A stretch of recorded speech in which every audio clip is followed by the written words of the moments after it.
හරි අදරනීය දුවේ පුතේ අද අපි මේ වීඩියෝ එකේදී කතා කරන්න බලාපොරොත්තු වෙන්නේ දිනපතා ගැටලුවක් වැඩසටහනෙහි තවත් එක් වීඩියෝවක් තමයි අද අපි මේ ඔබ එකතු වෙලා සිටින්නේ. එතකොට අද අපි කතා කරන්න හදනවා ක්ලවුඩ් කම්පියුටිං කියන කන්සෙප්ට් එක ආශ්‍රිතව රචනා ප්‍රශ්නයකට අනුරූපව නැත්නම් ස්ට්‍රක්චර්ඩ් එසේ එකකට ගැලපෙන ආකාරයේ ප්‍රශ්නයක් තමයි අද අපි මේ වීඩියෝ එකේදී කතා කරන්න බලාපොරොත්තු වෙන්නේ.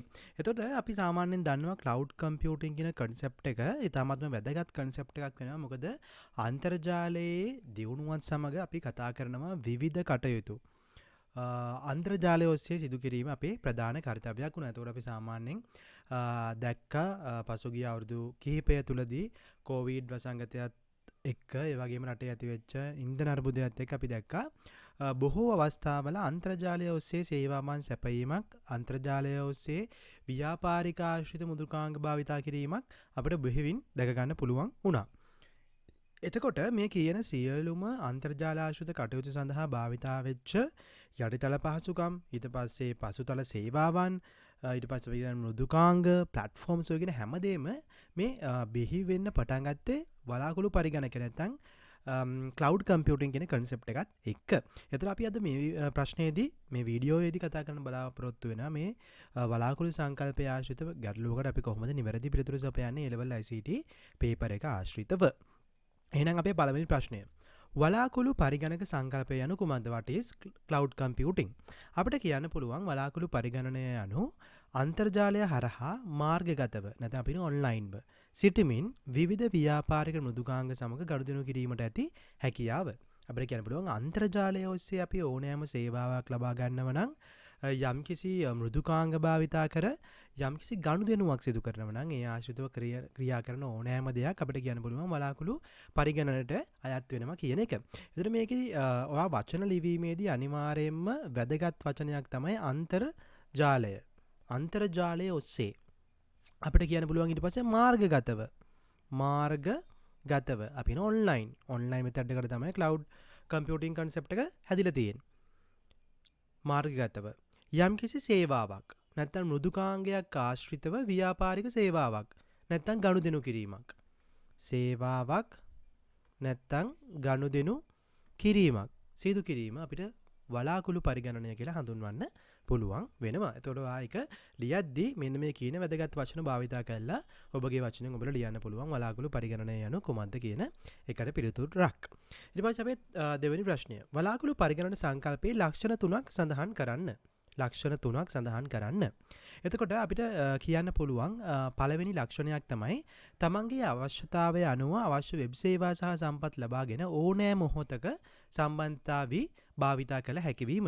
වලාකුළු සංකල්පයේ තියෙන ප්‍රධානතම ලක්ෂණයක් තමයි අපිට ඕනෑම අවස්ථාවක භාවිතා කිරීමේ හැකියාව පවතිනවා. ඔය යුබිකිටස් කම්පියුටිං කියන කන්සෙප්ට් එකටත් ප්‍රධානම දෙයක් තමයි මේ වලාකුළු සංකල්පය. ඒ වගේම තමයි මොබයිල් කම්පියුටිං කියන කන්සෙප්ට් එකටත්. මොකද අපි දන්නවා ඉන්ටර්නෙට් බේස් තමයි මේ හැමදේම වැඩ කරන්න අවශ්‍ය වෙන්නේ.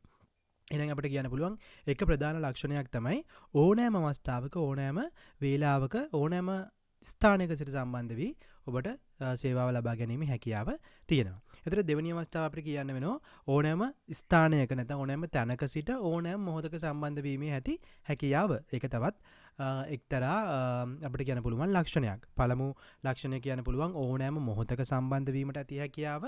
ඊට පස්සේ දෙවෙනි ලක්ෂණය කියන්න පුළුවන් ඕනෑම තැනක සිට ඕනෑම තැනක සිට සම්බන්ධ වීමට ඇති හැකියාව.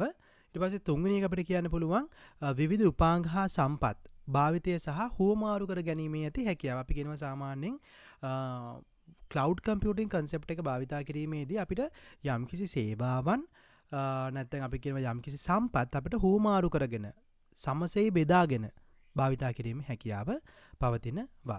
ඒ වගේම තමයි අපිට තව ලක්ෂණයක් කියන්න පුළුවන් භාවිතා කරන්නන්ට තමන් භාවිතා කරන විවිධ සම්පත් අඩු වැඩි කිරීමට ඇති හැකියාව. ඒතකොට අපි සාමාන්‍යයෙන් දන්නවා සමන ඔන්ලයින් බේසිස් කන්සෙප්ට් එක යද්දී අපිට පුළුවන් සමහර සේවාවන් සබ්ස්ක්‍රයිබ් කරන්න. ඒතකොට අපිට සමහර සේවාවන් අවශ්‍ය නැති සේවාවන් අපිට ඉවත් කිරීමේ හැකියාව පවතිනවා. එතකොට අපිට අවශ්‍ය පරිදි අවශ්‍ය සංකල්පය විතරක් අපිට අවශ්‍ය මුද්‍රකාංගය විතරක් මුද්‍රකාංගය අපිට අවශ්‍ය කොටස් විතරක් ලබා ගැනීමේ හැකියාව වලාකුළු සංකල්පයේදී අපිට දැක ගන්න පුළුවන් වෙනවා. එහෙනම් අපිට කියන්න පුළුවන් ප්‍රධාන ලක්ෂණ අපිට කියන්න පුළුවන් ඕනෑම ස්ථානක සිට ඇක්සස් කරන්න පුළුවන්. ඕනෑම අවස්ථාවක ඕනෑම කාලයක් තුළ ඇක්සස් කිරීමේ හැකියාව තියෙනවා. දුරස්ථව ඇක්සස් කිරීමේ හැකියාව තියෙනවා. එතකොට අපේ මෘදුකාංග භාවිතයේදී අපිට දුරස්ථව ඇක්සස් කිරීමේ හැකියාව තියෙනවා. අපි දුර තියෙන ඕනෑම රටක තියෙන සේවාවක් ලබා ගැනීමේ හැකියාව පවතිනවා. ඊට පස්සේ අපිට කියන්න පුළුවන් යම්කිසි සේවාවන් සමසේ බෙදාගෙන නැත්නම් උපාංග හෝ සම්පත් හුවමාරු කර ගැනීමේ හැකියාව පවතිනවා. ඒ වගේම අපිට අදාළ සම්පත් වල අවශ්‍යතාවය පරිදි එහා මෙහා කර ගැනීම නැත්නම් අඩු වැඩි කිරීමේ හැකියාව පවතිනවා වලාකුළු කියන සංකල්පයේදී. ඊට පස්සේ අපි තුන්වෙනි කොටසට ගියොත් වලාකුළු පරිගණක ක්‍රමවේදය මගින් ලබා දෙන ප්‍රධාන සේවාවන් හඳුන්වන්න. එම එක් එක් සේවාව සඳහා උදාහරණයක් බැගින් ලියන්න. ඊට පස්සේ අපේ තුන්වෙනි ප්‍රශ්නයේ කියවෙනවා ප්‍රධාන සේවාවන් තුන. ඒතර ප්‍රධාන සේවාවන් තුනක් තියෙනවා මේ ක්ලවුඩ් කම්පියුටින් කියන කන්සෙප්ට් එකේ. ක්ලවුඩ් කම්පියුටින් කියන කන්සෙප්ට් එකේ සේවාවන් තුනයි IaaS, PaaS සහ SaaS. එතර IaaS කියලා කියන්නේ අපි යටිතල පහසුකම් සේවාවක් විදියට සපයන වලාකුළු සංකල්ප. අපි කියනවා infrastructure as a service යටිතල පහසුකම් සේවාවක් විදිහට. infrastructure as a service. සාමාන්‍යයෙන් infrastructure කියන්නේ අපිට අවශ්‍ය වන කළමනාකරන දේවල්.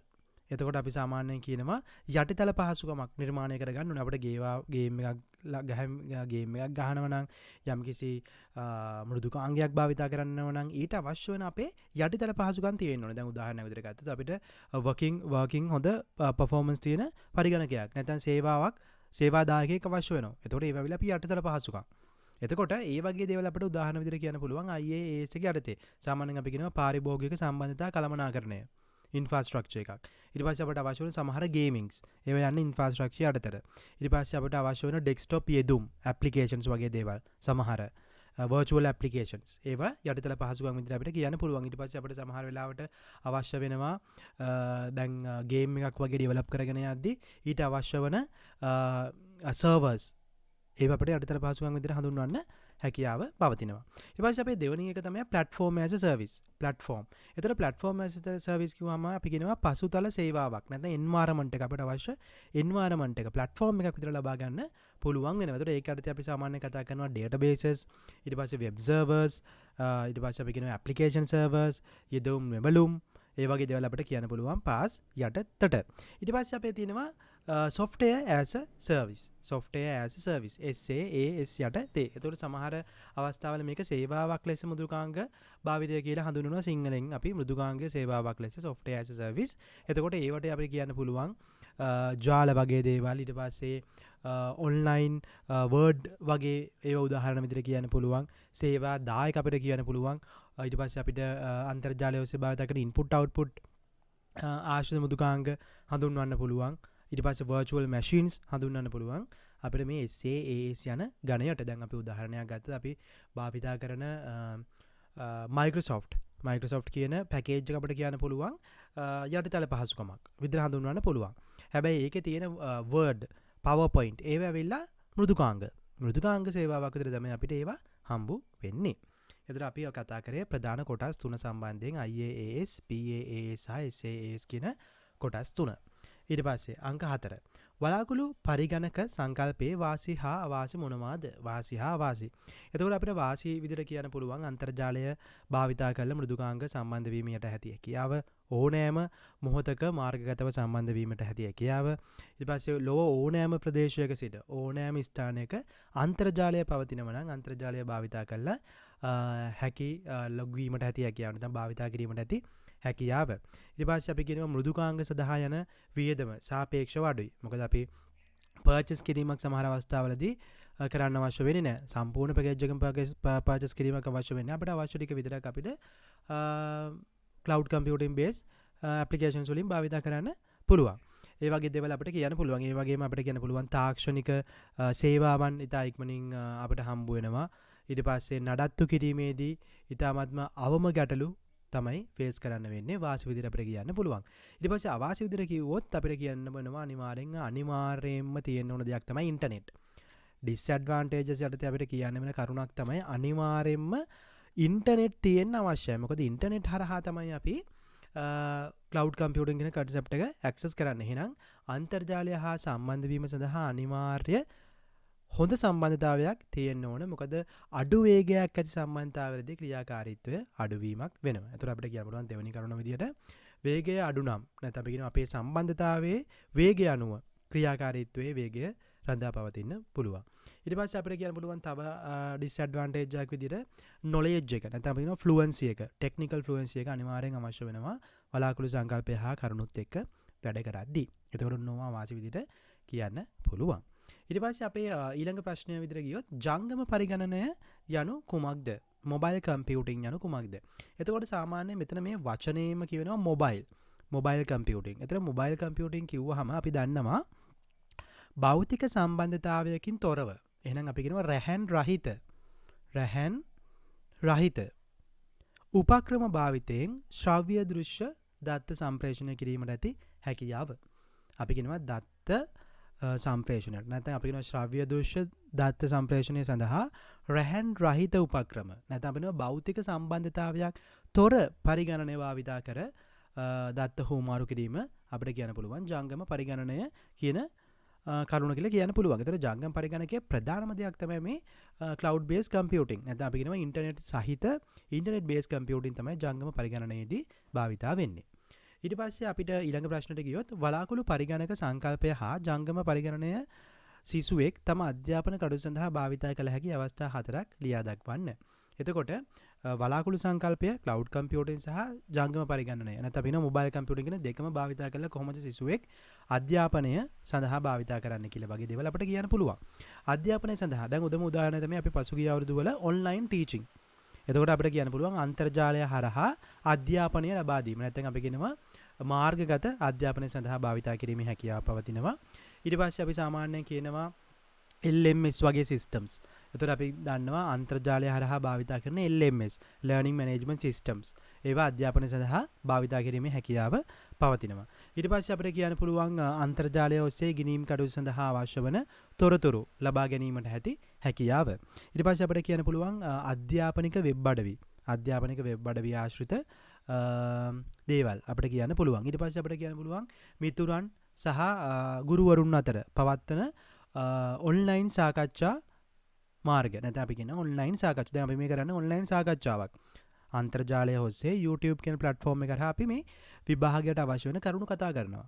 එතකොට ඒක අපිට කියන්න පුළුවන් වලාකුළු සංකල්පයේ හා පරිගණනයේ ජංගම පරිගණනයේ තියෙන වාසියක්. ඔයාලා මේ ඔන්ලයින් ක්‍රමවේදයක් හරහා YouTube මාධ්‍යයකින් හරහා ඔයාලට පුළුවන් වෙනවා අධ්‍යාපනය ලබා ගන්න. එතකොට තවත් වාසියක් තමයි ඔබට ඕනෑම ස්ථානයක සිටින ගුරුවරයෙකුගෙන් අධ්‍යාපනය ලබා ගන්න හැකියාව පවතිනවා. දැන් මෙතන ඉන්න සිසුන් බොහෝ දෙනෙක් මම ඇත්තටවත් දකලා නැතුව ඇති. ඔබ මා අපි හමුවන්නේ මේ අන්තර්ජාලය හරහා. එතකොට යම්කිසි දුරස්ථ ස්ථානයක ඉන්න ගුරුවරයෙක් ඔබට හැමුවීමේ හැකියාව පවතිනවා. ඔහුගෙන් අධ්‍යාපනය ලැබීමේ හැකියාව පවතිනවා. මෙන්න මේ වලාකුළු සංකල්පය හරහා. එතකොට ඔබට පුළුවන් වලාකුළු සංකල්පයත් ජංගම පරිගණනයත් එකට භාවිතා කරලා ඒක මනවින් අධ්‍යාපනය සඳහා භාවිතා කරන්න. ඊට පස්සේ අපේ මේ ප්‍රශ්නේ අපිට දින අවසාන ප්‍රශ්නේ අපි කතා කරනවා තොරතුරු තාක්ෂණය භාවිතයේ ඇතිවිය හැකි නෛතික ගැටලු දෙකක් සඳහන් කරන්න. එම නෛතික ගැටලු මගහරවා ගැනීම සඳහා ක්‍රියාමාර්ග දෙකක් ලියන්න. එතකොට අපිට සාමාන්‍ය නෛතික ගැටලු නැත්නම් නීතිමය ආශ්‍රිත ගැටලු බොහෝ දේවල් පවතිනවා අන්තර්ජාලය හරහා වැඩ කිරීමේදී. එතකොට අපිට කියන්න පුළුවන් පළවෙනි එක තමයි සොරකම් කිරීම සහ අපි එකට කියනවා තතු බෑම කියලා. ෆිෂින් කියලා අපි හඳුන්වන්නේ ඉන්ටර්නෙට් එක කරා සිදුවෙන්න පුළුවන් නෛතික ගැටලු. එතකොට මේ සොරකම් කිරීම හෝ තතු බෑම කියන කන්සෙප්ට් එකේදී අපි කියනවා සාමාන්‍යයෙන් අපි නොදැනුවත්ව ඒ අදාළම වෙබ් අඩවි වගේ නිර්මාණය කරපු වෙබ් අඩවි අපිට ලබා දීලා අපේ personal details ගන්න පුළුවන්. එතකොට ඒක නීතිමය ගැටලුවක් වෙන්න පුළුවන්. තවත් කෙනෙක්ගේ sensitive data එකක් තවත් කෙනෙක් අනවසරයෙන් ලබා ගැනීම කියලා කියන්නේ ඒක ඊටාත්ම වැරදි දෙයක්. ඊට පස්සේ දෙවෙනි එක තමයි plagiarism. plagiarism කියන්නේ අන් අයගේ දේවල් තමාගේ ලෙස නිරූපණය කිරීම. ඒතර අන්තර්ජාලයේ මේක බහුලව සිදුවෙන දෙයක්. plagiarism කියන දේ. අපි අනුන්ගේ දේවල් copy කරනවා. copy කරලා ඒක තමාගේ දෙයක් විදිහට නිරූපණය කරනවා නම් අපි ඒක කියනවා ඒක නීතිමය ගැටලුවක් ඇති වෙන්න පුළුවන්. අනිවාර්යෙන් මේ වගේ දේවල් මගහරවා ගැනීමට අපි කටයුතු කරන්න ඕන. එතකොට සොරකම් කිරීම ඊට පස්සේ plagiarism කියන දේවල් ඊට පස්සේ වෛරස් ආශ්‍රිත ඇතිවෙන ගැටලු ඒවත් නීතිමය කරුණු ඉන්වෝල්ව් වෙන්න පුළුවන් තැන් තියෙනවා. අපි දන්නවා සමහර වෙලාවට සමහර වෛරසස් තියෙනවා ඒක වගේ ෆයිල් ඔක්කොම ඩික්‍රිප්ට් කරලා ඊට පස්සේ ඔයාට කියනවා මේ ෆයිල් ටික එන්ක්‍රිප්ට් කරගන්න නම් ඔයාට පේමන්ට් එකක් කරන්න කියලා. ඒතර අනිවාර්යෙන් එතන නීතිමය ගැටලුවක් ඇති වෙන්න පුළුවන්.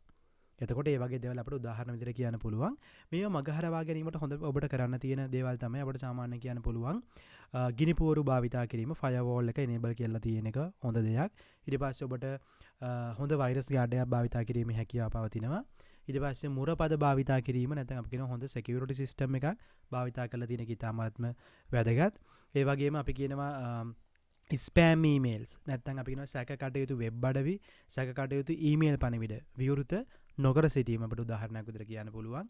ඊට පස්සේ සමහර ඒවාට අපි කියන්න පුළුවන් වෙරිෆිකේෂන් සඳහා ඩිජිටල් සිග්නේචර්ස් අත්සම් භාවිතා කිරීමට ඇති හැකියාව. ඊට පස්සේ අපිට බුද්ධිමය දේපල නීති රීති වලට අනුරූපව අපිට කියන්න පුළුවන් දේවල් අපිට දැන් අපි ඉන්ටර්නෙට් වගේ දේවල් වලට සම්බන්ධ කිරීමේදී අපිට ඒවා අපේ කොපිරයිට්ස් එන්ෂුවර් වෙන විදිහට අප්ලෝඩ් කිරීමේ හැකියාව පවතිනවා. ඒතර ඒ වගේ දේවල් භාවිතා කිරීම තුළින් අපිට පුළුවන් නීතිමය කරුණු නැත්නම් නෛතික ගැටලු ඇති විය හැකි දේවල් මගරහවා ගන්න. ඒතර අන්තර්ජාලය ඔස්සේ අපිට දැක ගන්න පුළුවන්ම කරුණක් තමයි මේ සොරකම් කිරීම, ප්ලැගරිසම් වගේ දේවල්, ඊට පස්සේ වෛරසස් වගේ දේවල් ඉතාමත්ම බහුලව පවතින දේවල්. ඒතකොට ඒවා මගහරවා ගැනීමට කටයුතු කිරීම අනිවාර්යෙන් ඔබ සිදු කරන්න අවශ්‍යයි.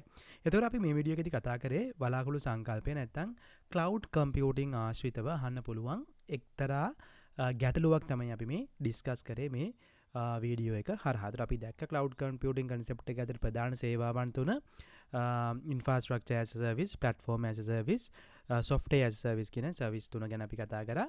ඒ වගේම අපි ඊ ආශ්‍රිතව වාසි අවාසි ඒ සංකල්පයේ ලක්ෂණ මොකද්ද, ජංගම පරිගණනය කියන වගේ මොනවද කියන එක කතා කරා අපි මේ වීඩියෝ එක හරහා. එතන අපි මේ වගේම ඉදිරි වීඩියෝස් වලදීත් දිනපතා ගැටලුවක් වැඩසටහනක් ඔස්සේ වගේම සතියාගේ MCQ වැඩසටහන ඔස්සේ මේ වගේ ගැටලු කතා කරන්න බලාපොරොත්තු වෙනවා. ඔබට A level විභාගයට අවශ්‍ය හොඳ රිසල්ට් එකක් ගන්න අවශ්‍ය වන කරුණු ඔබ දැනගෙන ඉන්න ඕන කරුණු අපි වීඩියෝ සරහ කතා කරන්න බලාපොරොත්තු වෙනවා. ඒතර අද මේ වීඩියෝ එකත් සමග මේ සතියේ කතා කරන අවසාන වීඩියෝ එක තමයි මේ වීඩියෝ එක. එහෙනම් අපි ලබන සඳුදා දිනේ නැවතත් හමු වෙනවා දිනපතා ගැටලුවක් වැඩසටහන ඔස්සේ.